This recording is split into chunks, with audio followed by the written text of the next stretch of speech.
안녕하세요. 오늘 읽어드릴 작품은요, 쓰기로 했다 중 낙원이라는 작품인데요. 유진 작가의 소개부터 해볼게요.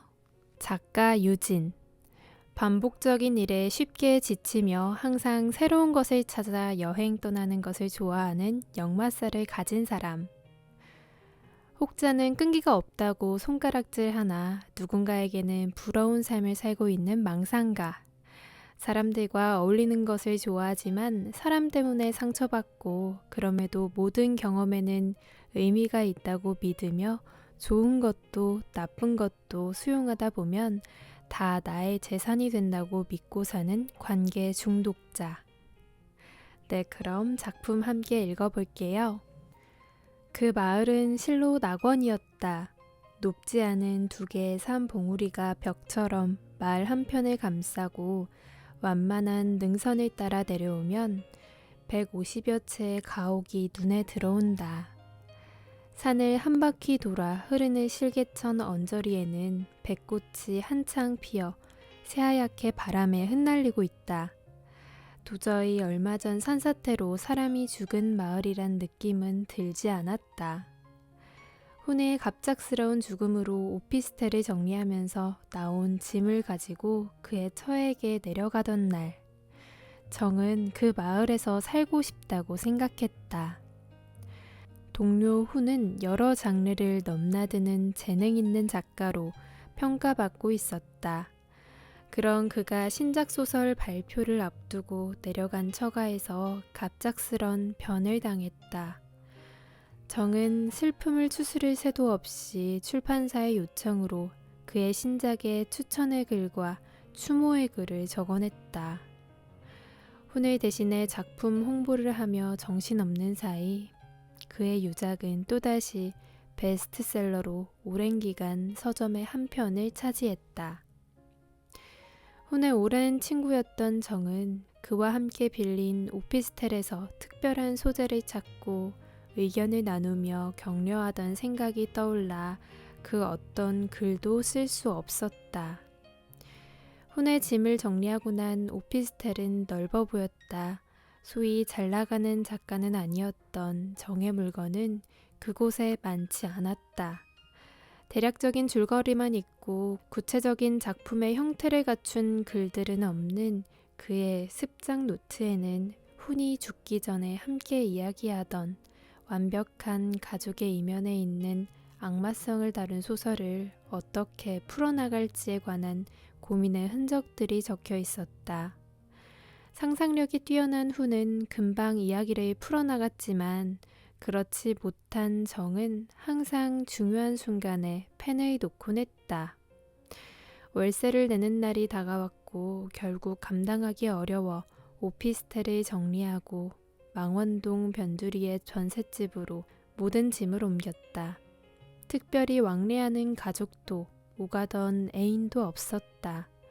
거기다 훈을 통해 가끔씩 들어오던 자잘한 일거리도 더 이상 들어오지 않았다. 결국 정은 서울에서의 삶을 정리하고 훈의 처가가 있는 마을로 내려갔다. 훈의 처. 서는 그의 거처를 마련하는 것과 마을에 적응하는 데 도움을 주었다. 마을 사람들은 서로 돕기를 주저하지 않았고 농사에도 열심이었다. 마을 어디에서도 큰 소리는 나지 않았고 만나면 언제나 반갑게 인사하는 사람들에 둘러싸여 서울에서의 고단했던 삶과는 전혀 다른 일상에 익숙해져 갔다. 때때로 마을 사람들은 정에게 막 수확한 농작물을 나누어 주기도 하고 혼자 사는 그를 저녁 식사에 초대하기도 했다. 또한 밭일에 관심을 가지자 정의 거처와 가까운 곳에 있는 텃밭을 기꺼이 빌려주었다. 여름에는 개천에서 낚시를 하거나 함께 멱을 감기도 하는 등 왕래 없던 가족들보다 서로를 더 챙기는 사이가 되어갔다. 정은 친절을 베푸는 마을 사람들에게 보답하고자 마을 아이들을 위해 방과후 교실을 열어 독서 교육을 하거나 농산물 판매를 위한 홍보문을 작성해 주기도 했다. 그러는 사이 한 줄도 쓸 수 없었던 문장들도 완성할 수 있었다. 오래간만에 출판된 책은 금방 서점에서 자취를 감추었지만 정은 실망하지 않고 마을에서의 새로운 삶에 만족했다. 그렇게 정이 마을에 정착한 지 4년째 되던 해, 늦여름의 폭우로 산사태가 일어났고 산기슭 별장에 놀러와 있던 2명이 사망하는 일이 발생했다. 마을 사람들은 외지인의 죽음을 안타까워했고 폭우가 지나간 후 함께 피해를 입은 가옥수리에 힘을 모았다. 마을 사람들에 의하면 산사태는 4년마다 한 번씩 꼭 일어난다고 한다. 지질학자는 이곳이 특별한 산사태가 많이 일어날 만한 토양이나 지형은 아닌 것 같은데 이상하다고 말했다. 피해가 큰 해에는 10명이 넘는 사람들이 사망하는 일도 있었기에 시에서도 여러 가지 대책을 세웠으나 빈번히 실패했다. 하지만 마을 사람들은 크게 불만을 표시하지 않았고 자신의 고향을 지키기 위해 적극 협조했다. 정은 산사태 다음날 마을 사람들이 힘을 모아 마을을 복구하는 모습을 보며 지난번 산사태 때 사망한 훈을 떠올렸다. 그 후 혼에 대한 추억으로 시작된 선과의 대화는 조금씩 깊이를 더해갔고 2사람의 결혼은 자연스럽게 진행되었다. 정은 아이가 태어나면서 마을일 뿐만 아니라 작품 활동에도 몰두하기 시작했다. 억지로 만들어낸 이야기가 아닌 현재 낙원에서의 삶을 적은 에세이는 조금씩 인기를 얻어가기 시작했으나 정은 그곳이 어디인지는 구체적으로 명시하지 않았다. 하지만 우연히 들른 몇몇 사람들에 의해 그 글 속의 마을이 어디인지 밝혀졌고 가끔씩 관광객들이 마을을 찾아오기 시작했다. 별다른 숙박시설이 없는 곳이었으나 알려지기 시작하자 불법 캠핑과 같은 피해를 막기 위해 이장은 몇 집만 민박이 가능하도록 해 소수의 인원들만 머물 수 있도록 결정했다. 마을 사람들은 외지인의 방문을 반기면서도 한편으론 마을의 평화가 깨질 것을 걱정했다. 그러다 낙원으로 이사오기를 바라는 사람들이 생겨났고 이장과의 오랜 대화를 통해 몇 가구가 어렵게 허가를 얻어 이주하였다.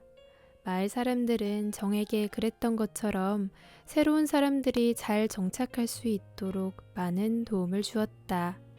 그때 귀농을 조건으로 이주했던 젊은 부부가 집을 개조해 카페를 만들었다. 아름다운 풍경으로 알려진 낙원은 식당이라 할 만한 곳도 쇼핑가도 없는 작은 시골 마을이었기에 편히 앉아 쉴 만한 곳이 없었다. 풍경 좋은 자리에 위치한 카페는 마을을 방문하는 사람들이 을에 들르는 곳이 되었고 온라인을 통해 알려졌다. 빠르게 퍼져나가는 소문에 차들이 몰려들면서 불법 주차가 늘어나기 시작했다.